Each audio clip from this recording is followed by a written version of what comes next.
त्वमेव लोकशङ्करं नमामि शङ्करं गुरुं नमामि शङ्करं गुरुं नमामि शङ्करं गुरुं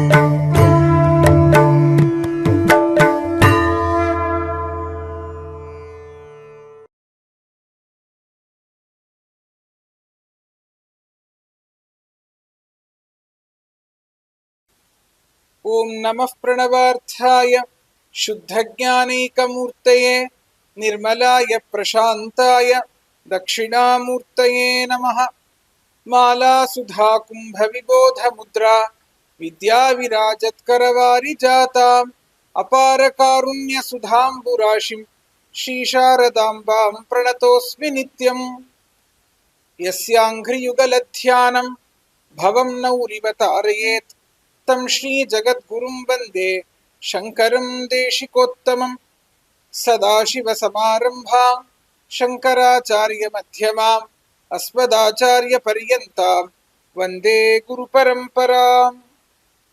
ओं नमो ब्रह्मादिभ्यो ब्रह्मविद्यासम्प्रदायकर्तृभ्यो वंशऋषिभ्यो महद्भ्यो नमो गुरुभ्यः। सर्वोपप्लवरहितप्रज्ञानघनः प्रत्यगर्थो ब्रह्मैवाहमस्मि। உபய ஜகத்குரு அவர்களுடைய திவ்ய பாதத்தாமரைகளுக்கு அநேக நமஸ்காரங்கள்.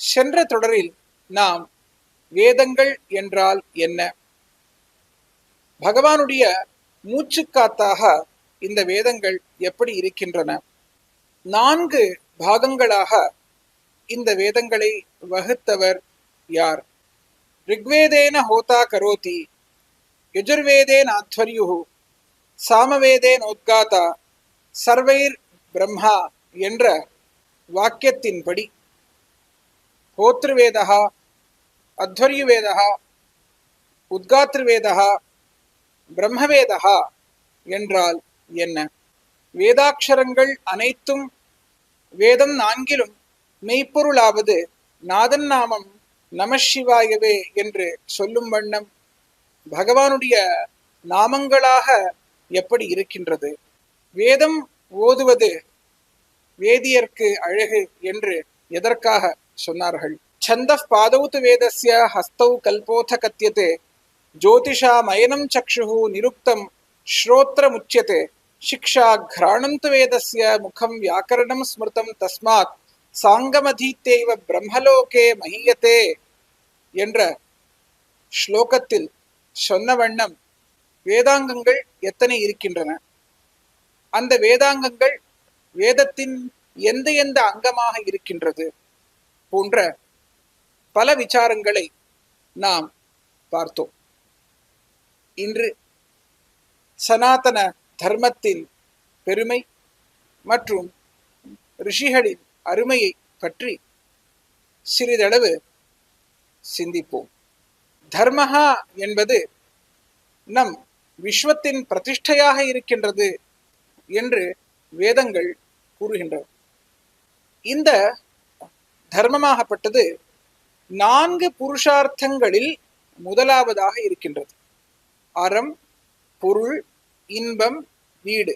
தர்மஹா, அர்த்தஹா, காமஹா, மோக்ஷஹா என்பதுதான் 4 புருஷார்த்தம். இந்த 4 புருஷார்த்தத்தில் தர்மஹா என்பது முதலாவது புருஷார்த்தம். இதுதான் எல்லாவற்றுக்கும் அடிப்படையாக இருக்கக்கூடியது. இந்த அடிப்படையாக இருக்கக்கூடிய தர்மத்தை தான் நாம் சனாதன தர்மஹா அப்படின்னு சொல்றோம். இதற்கு சனாதன தர்மஹா அப்படின்னு சொல்லி எந்த காரணத்தினால சொல்றோம் அப்படின்னா, ஏதாவது ஒண்ணு இன்னைக்கு மட்டும் இருந்ததுன்னா அதுக்கு அத்தியத்தனம் அப்படின்னு சொல்லி பெயர், நேற்று இருந்ததுன்னா அதுக்கு ஹியஸ்தனம் அப்படின்னு பெயர், நாளைக்கு இருந்ததுன்னா அதுக்கு ஸ்வஸ்தனம் அப்படின்னு பெயர், ரொம்ப ரொம்ப பழையதாக இருந்ததுன்னா அதுக்கு புராதனம் அப்படின்னு பெயர், ரொம்ப புதியதாக இருந்ததுன்னா அதுக்கு நூத்தனம் அப்படின்னு பெயர். எது எப்பொழுதும் எக்காலத்திலும் இருக்கக்கூடியதாக இருக்கின்றதோ அதற்கு சதாதனம் சனாதனம் என்று பொருள். நம் தர்மமாகப்பட்டது அனாதியாக இருக்கக்கூடிய காரணத்தினாலதான் இதுக்கு சனாதன தர்மஹா அப்படின்னு சொல்லுவோம்.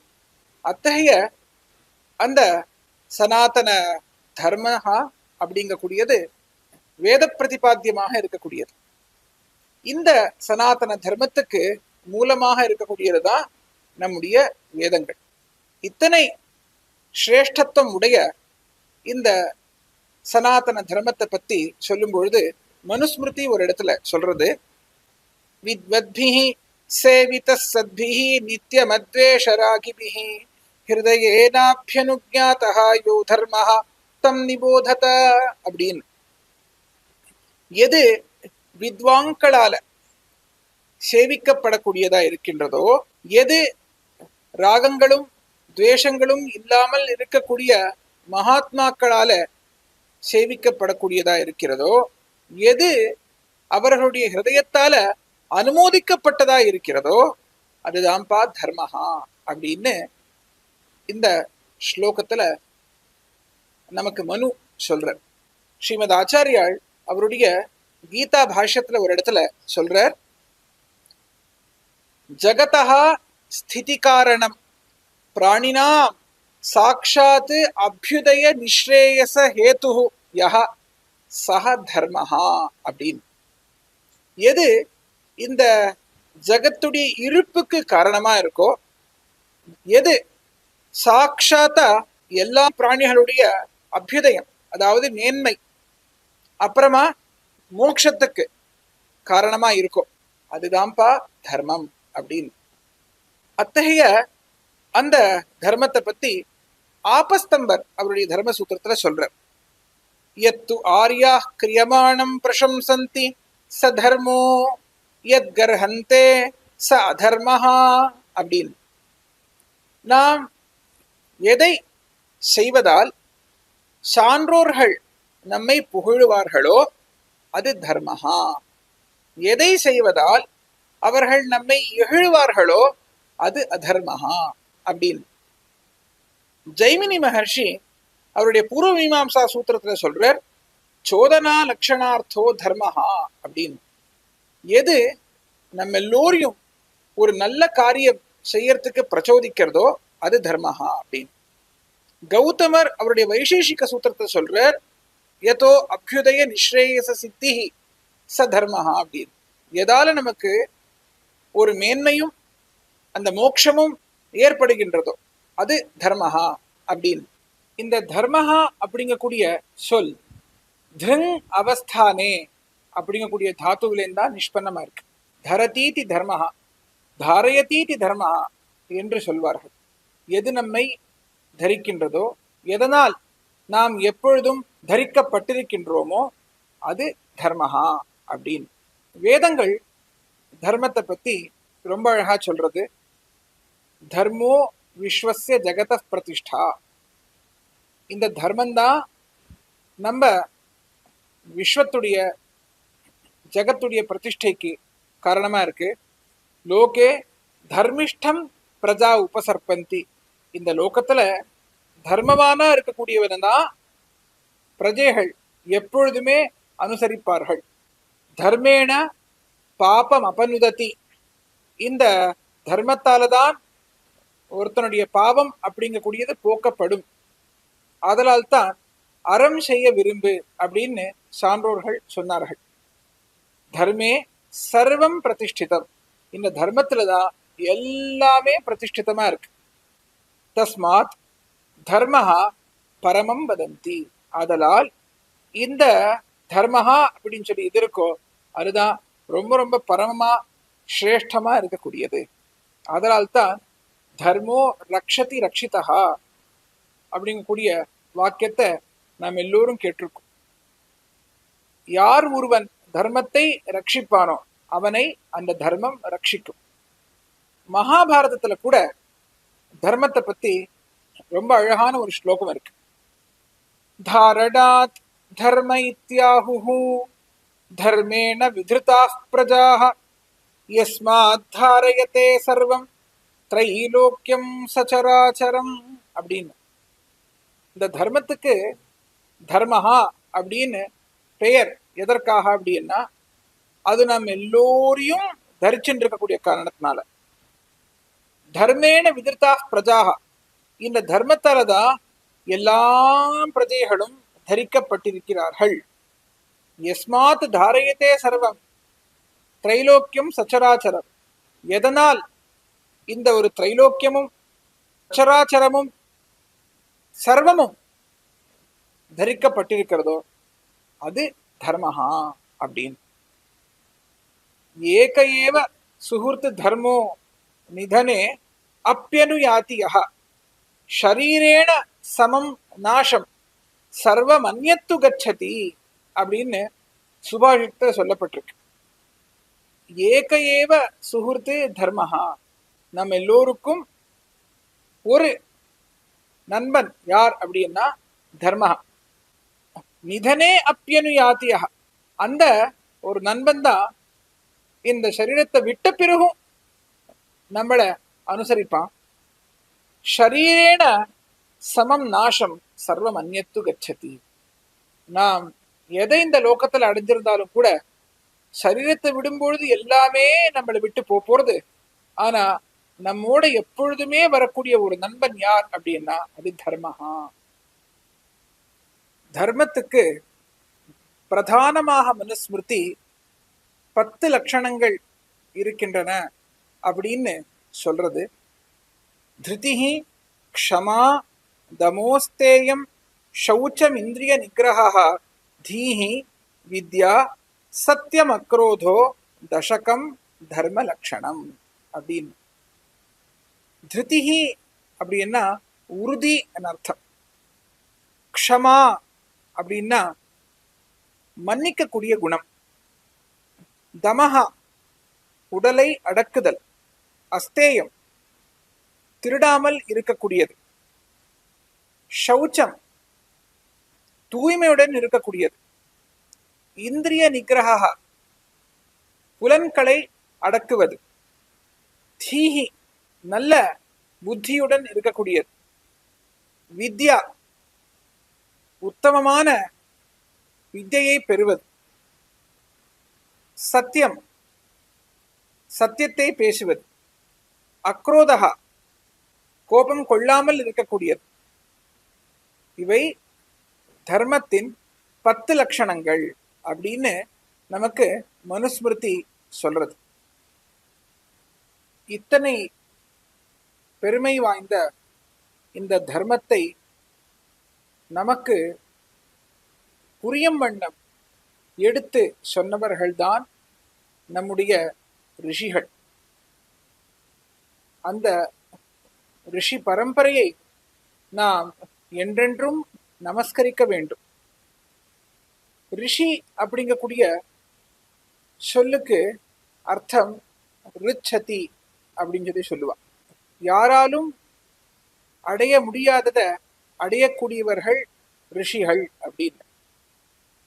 வேத மந்திரங்களை இந்த ரிஷிகள் பார்த்த காரணத்தினால அவளுக்கு மந்திர திரஷ்டாரஹா அப்படின்னு பெயர். ஆதலால் திருஷ் அப்படிங்கக்கூடிய அந்த தாத்துல இருந்தும் கூட ரிஷி அப்படிங்கக்கூடிய சப்தம் வந்திருக்கலாம் அப்படின்னு சில பேர் அபிப்பிராயப்படுறார். ரிஷிகளை பத்தி சொல்லும் பொழுது நம்ம சாஸ்திரம் சொல்றது, ஊர்த்வரேதஸ்தபஸ்யாகஹ நியதாஷீச்ச சம்யமீ ஷாபானுக்ரஹயோஷ் சக்தஹ சத்யசந்தோ பவேத் ரிஷிஹி அப்படின்னு. யார் செங்குத்துத்தன்மை உடையவர்களாக பிரம்மச்சரியத்துடன்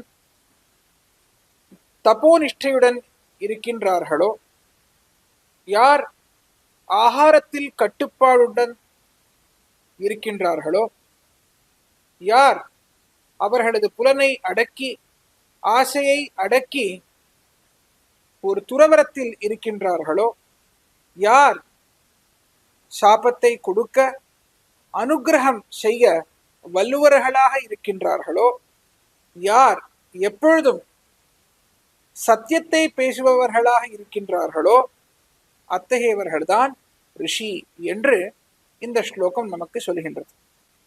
பகவத்கீதையில பகவான் சொல்றார், துக்கேஷ்வனுத்விக்னமனாஹ சுகேஷு விகதஸ்பிருஹ வீதராக பயக்ரோத ஸ்திததீர் முனிருச்சியதே. எந்த விதமான துக்கத்தினாலும் உத்விக்னம் கொள்ளாமல் இருக்கக்கூடியவர்கள், சுகத்தில் சிறிதளவும் ஆசை இல்லாமல் இருக்கக்கூடியவர்கள், ராகத்தையும் பயத்தையும் குரோதத்தையும் விட்டவர்களாக ஸ்திர புத்தியுடன் இருக்கக்கூடியவர்கள் முனிகள், ரிஷிகள் என்று. இத்தனை அருமை வாய்ந்த ரிஷிகளை நாம் எப்பொழுதும் நமஸ்கரிக்க வேண்டும். ஆதலால் தான் நம் சாஸ்திரங்கள் சொல்கின்றது, நமோஸ்து விருந்தாரக வந்திதேபியோ நமோஸ்து வித்யாதர பூஜிதேபியः நமோஸ்து வேதாகில தத்துவவித்யோ நமோஸ்து சப்தபிய ரிஷீஸ்வரேபியः அப்படின்னு. அதாவது விருந்தாரகர்கள், தேவதைகளால் நமஸ்கரிக்கப்படக்கூடிய ரிஷிகளுக்கு நமஸ்காரம், வித்யாதரர்களால் பூஜிக்கப்படக்கூடிய ரிஷிகளுக்கு நமஸ்காரம், அகில வேத தத்துவத்தை நன்கு உணர்ந்தவர்களாக இருக்கக்கூடிய ரிஷிகளுக்கு நமஸ்காரம் என்று இந்த ஸ்லோகம் அந்த ரிஷிகளை, விசேஷமாக சப்த ரிஷிகளை சொல்கின்றது. மகான்களாக விளங்கக்கூடிய இந்த ரிஷிகள் சப்தர்ஷயா, தேவர்ஷயா, பிரம்மர்ஷயா, ராஜர்ஷயா, பரமர்ஷயா, ஸ்ருத ரிஷயா, காண்ட ரிஷயா அப்படின்னு பலவிதமா இருக்கார்கள். காஷ்யபோத்ரி பரத்வாஜோ விஸ்வாமித்ரோத கௌதமஹ ஜமதக்னிர் வசிஷ்டச்ச சப்தைதே ரிஷய ஸ்மிருதாக அப்படின்னு சப்த ரிஷிகளை பத்தி இந்த ஸ்லோகம் சொல்றது. காஷ்யபः, அத்ரிஹி, பரத்வாஜः, விஸ்வாமித்ரः, கௌதமः, ஜமதக்னிஹி, வசிஷ்டः இவ எல்லோரும் சப்த ரிஷிகள். நாரதர், சனத்குமாரர், பிருகு, ப்ரஹஸ்பதி முதலியவர்கள் தேவர்ஷிகள். வசிஷ்டர், விஸ்வாமித்ரர், யாக்ஞவல்யர் இவ எல்லாருமே பிரம்மர்ஷிகள். வால்மீகி, வேதவியாசர், அகஸ்தியர் இவ எல்லாருமே மகர்ஷிகள். ஜனகர், அம்பரீஷர் முதலியவர்கள் இவ எல்லாருமே ராஜர்ஷிகள். திவ்யமான சக்தி உடையவர்கள் பரமர்ஷிகள். வேதங்களை கேட்டு உணர்ந்தவர்கள், நமக்கு புராணங்களை சொன்னவர்கள் இவ எல்லோருமே ஸ்ருத ரிஷிகள். வேதங்களின் சில காண்டங்களை மிகவும் பிரதானமாக உபதேசம் செய்தவர்கள் காண்ட ரிஷிகள். இதைப்போல் ஆயிரக்கணக்காக இருந்த ரிஷிகள் எல்லோரிடத்திலும் இருந்தது தெய்வீ சம்பத். அந்த தெய்வீ சம்பத்து தான் அவர்களுடைய உயர்வுக்கு காரணமாக இருந்தது.